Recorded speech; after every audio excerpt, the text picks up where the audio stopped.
Emulsiones. Las emulsiones son dispersiones de dos líquidos imisibles. La imisibilidad hace referencia a una sustancia que no se disuelve, es decir, que queda en fases separadas o formando una suspensión. Partiendo de este punto, la emulsión está compuesta por dos fases líquidas. Un líquido, que es la fase dispersa, el cual es dispersado en otro, que es la fase continua o fase dispersante, ya que es donde se da la formación de partículas en el medio. Este proceso de mezclar líquidos para formar una emulsión se denomina emulsificación. Por tanto, las emulsiones son mezclas de dos líquidos que tienen características de no disolverse entre sí. Muchas emulsiones son de aceite-agua, con grasas alimenticias como uno de los tipos más comunes de aceites encontrados en la vida diaria. El límite entre las fases se denomina interfaz. Las emulsiones tienden a tener un aspecto turbio porque las interfaces de muchas fases dispersan la luz a medida que pasa a través de la emulsión. Las emulsiones son de interés en muchas aplicaciones prácticas, importantes en la industria alimentaria, cosmética, producción de petróleo, agricultura, química, petróleo y gas, farmacéutica y varias otras industrias de procesos. Algunos ejemplos de dichas emulsiones en la industria alimentaria son la leche, la margarina, la crema, el helado, el aderezo para ensalada, la mayonesa, etc. Como podemos notar, la mayoría de emulsiones se usan por lo general en la industria alimentaria y a medida de los años ha empezado a tener un mayor valor el uso de la emulsión en la industria. Al hablar de las emulsiones también debemos tratar lo que es el balance hidrofílico y lipofílico. Este balance estudia la naturaleza de los componentes de una emulsión, agua-aceite, es decir, los factores físicos y químicos que han actuado durante su formación, así como también de factores físico-químicos, los cuales se ven rodeados en las características de dichos líquidos para formar una emulsión. En específico, basándose en un estándar de cualquier surfactante para la formulación de las emulsiones. Esto está basado en el concepto que nos impartió Griffin, el cual nos da en medida las características del grado en el cual una sustancia es hidrofílica o lipofílica, el cual se determina por el cálculo de valores para las diferentes regiones de la molécula. Preparación de emulsiones. Existen diversos métodos de preparación de emulsiones. Los métodos más convencionales son la agitación mecánica o la homogenización a alta presión, aunque también pueden prepararse mediante el uso de molinos coloidales o mediante técnicas más novedosas, que permiten controlar el tamaño de la gota, como es la emulsificación con membranas o el uso de microcanales de flujo focalizado. Los principales equipos utilizados en la industria para una emulsión son en emulsificantes tipo ancla, turbina hélice o coloidales, y en homogenizantes a presión o ultrasónicos. Vamos a ver la metodología más empleada para fabricar una emulsión.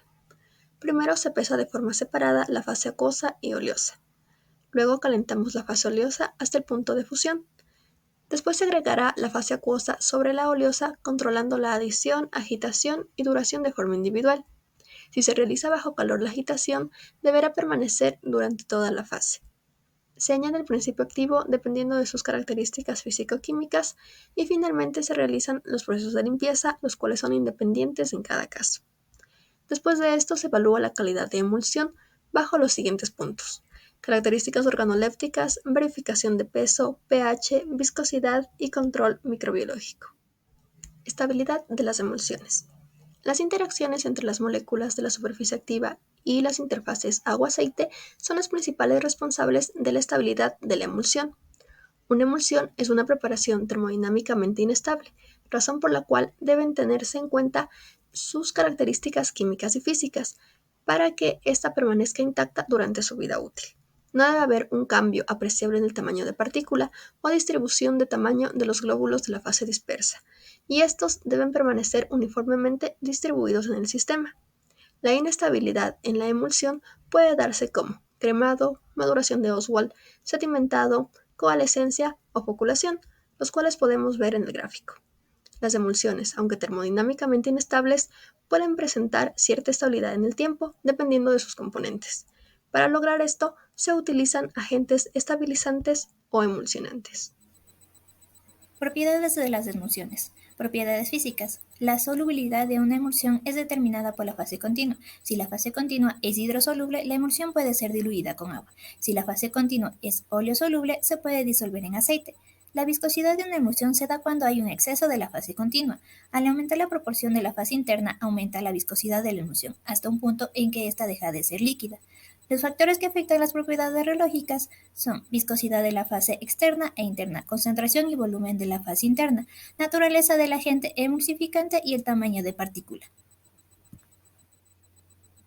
La estabilidad de una emulsión depende del tamaño de partícula, la diferencia de densidad de ambas fases, la viscosidad de la fase continua, las cargas de las partículas y la cantidad del emulsivo. El tamaño y la distribución de tamaños de las partículas de una emulsión son gobernados por la cantidad y la eficacia del emulsivo. Si se reduce poco el tamaño de las partículas de la emulsión, varían el color y el aspecto de esta. Se expresa como el diámetro de los glóbulos en la fase interna. La conductividad depende de la fase continua, puesto que esta fase es la que va a transportar las cargas. Propiedades eléctricas. Las superficies de las emulsiones adquieren una carga eléctrica superficial cuando se ponen en contacto con un medio acuoso, siendo los principales mecanismos disolución de iones, ionización, absorción de iones y la formación de la doble capa eléctrica. La doble capa eléctrica es cuando un líquido aceite está formando una emulsión con otro agua, y las pequeñas gotas dispersas adquieren una carga eléctrica negativa, repartida en toda la superficie de la gota, principalmente provocada por la diferencia de constantes dieléctricas. A su vez, la fase continua, agua, que rodea la gota de aceite, adquiere una carga eléctrica positiva. Tipos de emulsiones. Tenemos la emulsión OW o llamada también oleoacuosa, donde la fase externa es acuosa y la fase interna es oleosa. Tenemos la emulsión WO o también conocida como acuo-oleosa, donde la fase externa es oleosa y la fase interna es acuosa. Tenemos la emulsión WS o silicónica, donde la fase externa y el emulgente están constituidos por derivados silicónicos y la fase interna es acuosa. Emulsiones múltiples. Son sistemas polifásicos WO-W, donde una fase acuosa pequeña se incluye en otra oleosa más grande, que a su vez ésta está dispersa en una acuosa. O el otro ejemplo, que es OWO, donde una fase oleosa pequeña se incluye dentro de otra acuosa más grande y esta a su vez está dispersa en una oleosa.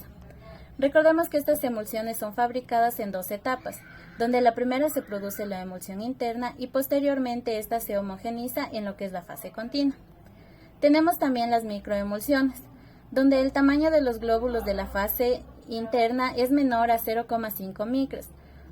Estas son preparaciones translúcidas y termodinámicamente estables. Tenemos también la regla de Van Crogh, en donde aquí nos indica el líquido es un emulsificante que tiene mayor solubilidad en la fase continua. Tenemos dos observaciones. En general, aquí podemos decir que las emulsiones del tipo OW emplean emulsificantes que son más solubles en agua que en aceite. Y también tenemos que las emulsiones del tipo WO, estas utilizan emulsificantes que son más solubles en aceite que en agua. Emulsificantes. ¿Qué es un emulsificante? Un emulsificante es una sustancia química que se utiliza para estabilizar y mantener una mezcla estable de dos líquidos inmiscibles como el aceite y el agua, por ejemplo. Actúa reduciendo la tensión superficial entre los líquidos y permite que se dispersen de manera uniforme, formando una emulsión. Los emulsificantes son esenciales en la preparación de productos que requieren una mezcla uniforme de ingredientes que normalmente no se mezclarían fácilmente, como en alimentos, productos cosméticos, farmacéuticos e industriales. Ayudan a mantener la apariencia y la textura deseada, mejorando la estabilidad y la duración de las emulsiones. La elección de un emulsificante depende del sistema emulsionar, del grado de estabilidad requerido y de las condiciones de uso final. Dentro de las aplicaciones de los emulsificantes tenemos en alimentos el mono y diglicéridos, comúnmente utilizados en productos horneados, productos lácteos y margarinas para mejorar la textura y estabilidad. Como la lecitina también, un emulsionante natural que dispersa las moléculas de grasa en soluciones acuosas. Dentro de la farmacéutica tenemos los polisorbatos, comúnmente utilizados como solubilizantes y emulsionantes en medicamentos inyectables y cremas tópicas. Los polietilenglicoles, utilizados como emulsionantes y solubilizantes en medicamentos orales y tópicos. Cosmetología, el gliceril estearato, un emulsificante natural derivado de la glicerina y el ácido esteárico, comúnmente utilizado en lociones y cremas, y el sorbitan olivate, un emulsificante natural derivado del aceite de oliva, y el sorbitol, comúnmente utilizado en cosméticos naturales. En cuanto a los agentes emulsificantes, estos pueden ser naturales, sintéticos y sólidos finamente divididos.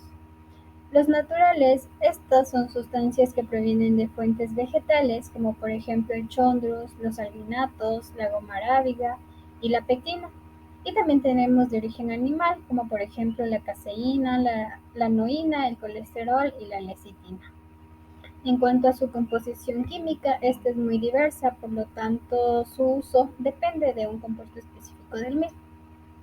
También tenemos los agentes sintéticos. Estos tienen propiedades hidrófobas y también tienen propiedades hidrófilas. Estas propiedades permiten reducir la tensión interfacial entre la fase oleosa y la fase acuosa. Se encuentran en diferentes tipos iónicos, como por ejemplo los aniónicos, como el dodecil sulfato sódico, y también los catiónicos, como por ejemplo el cloruro de benzalconio. También tenemos de tipo no iónico, como por ejemplo el monoasterato. En cuanto a los sólidos finamente divididos, estos se usan con mayor frecuencia en la industria farmacéutica.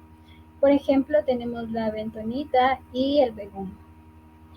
Estos tienen que utilizarse conjuntamente con surfactantes para preparar emulsiones de tipo aceite en agua. Y estos también se emplean con mayor frecuencia para preparar lociones o cremas. Los tipos de emulsificantes. Los emulsificantes aniónicos son aquellos que en solución se ionizan, pero considerando el comportamiento de sus grupos en solución, el grupo hidrófobo queda cargado negativamente. Están constituidos por una cadena alquílica lineal o ramificada que va de entre 10 a 14 átomos de carbono, y en su extremo polar de la molécula se encuentra un anión. Estos son derivados del ion sulfato. Los emulsificantes catiónicos, en cambio, son aquellos que en solución forman iones, resultando cargado positivamente el grupo hidrófobo de la molécula. Como representante de este grupo se encuentra el bromuro de acetilamonio y pues en general son compuestos cuaternarios de amonio o una amina grasa en medio ácido.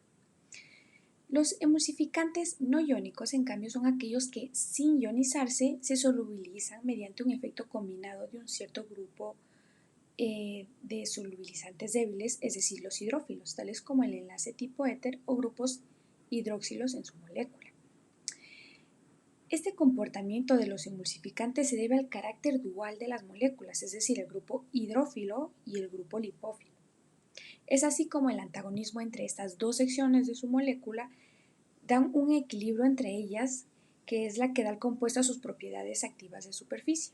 El grupo hidrófilo ejerce un efecto solubilizante y tiende a llevar a la molécula a disolución completa. En cambio, el grupo hidrófobo, debido a su insolubilidad, tiende a contrarrestar la tendencia del otro. Aún así se logra el equilibrio adecuado entre estos dos grupos, se ve que la sustancia no se disuelve por completo ni tampoco queda sin disolver del todo, concentrándose en la interfase de sus moléculas orientadas de tal forma que los grupos hidrófilos se orientan hacia la fase acuosa, mientras que los hidrófobos a la no acuosa o a la fase de vapor.